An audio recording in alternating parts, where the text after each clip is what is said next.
तो हेलो दोस्तों, नमस्कार। कैसे आप सभी लोग। Welcome back teacher motivation. तो दोस्तों, आशा करते हैं, उम्मीद करते हैं कि आप लोग बहुत अच्छे होंगे। और केंद्रीय शिक्षक पात्रता परीक्षा जो 14 तारीख को दिसंबर में होने वाली है, उसकी आप लोग कर रहे होंगे तैयारी। और भी जो एग्ज़ाम है, आप उस एग्ज़ाम को हमारी तरफ से आप सभी लोग को शुभकामनाएं।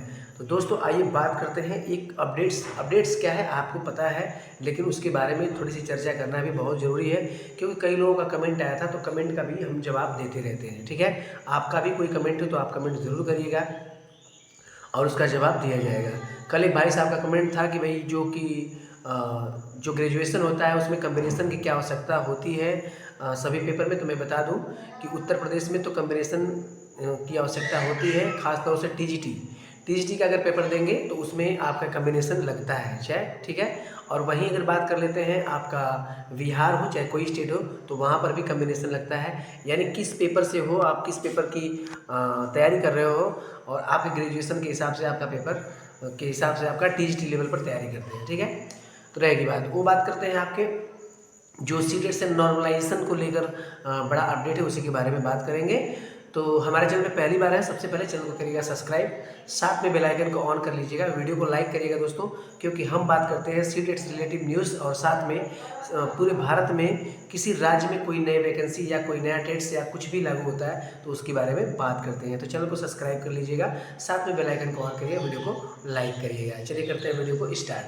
तो दोस्तों, अगर बात करें आपको, अगर क्वेश्चन पेपर आपको डाउनलोड करना होगा सीटेट का, तो यहाँ से फ्री में आप क्वेश्चन पेपर आप डाउनलोड कर लीजिएगा, और साथ में फाइनल आंसर की डाउनलोड करके आप अपने नॉलेज को बढ़ा सकते हैं, क्योंकि आपका पेपर अब नज़दीक है। मतलब मान के चलिए 1 से 1.5 महीना और पेपर रह गया है, इसलिए आप लोग को तैयारी करना है। ठीक है, तो आइए बात करते हैं जो आपके पेपर है। तो मैं आपको बता दूं यहाँ पर सबसे बड़ी बात कि आपको न्यूज़ जो न्यूज़ मिली थी आपको पेपर्स के बारे में, तो यहाँ से मैं पीडीएफ डाउनलोड करके आपको दिखा भी देता हूँ, क्योंकि आप लोग को ये पता होगा कि आपके जो पेपर हैं वो पेपर आपके 2 दिन होने वाले हैं। 2 दिन का मतलब क्या है? 2 दिन का मतलब वही मान के चलिए कि 2 दिन का मतलब कि 14 और 15 तारीख को। ठीक है, 2 दिन का मतलब 14 और 15 तारीख को आपके पेपर होने वाले हैं।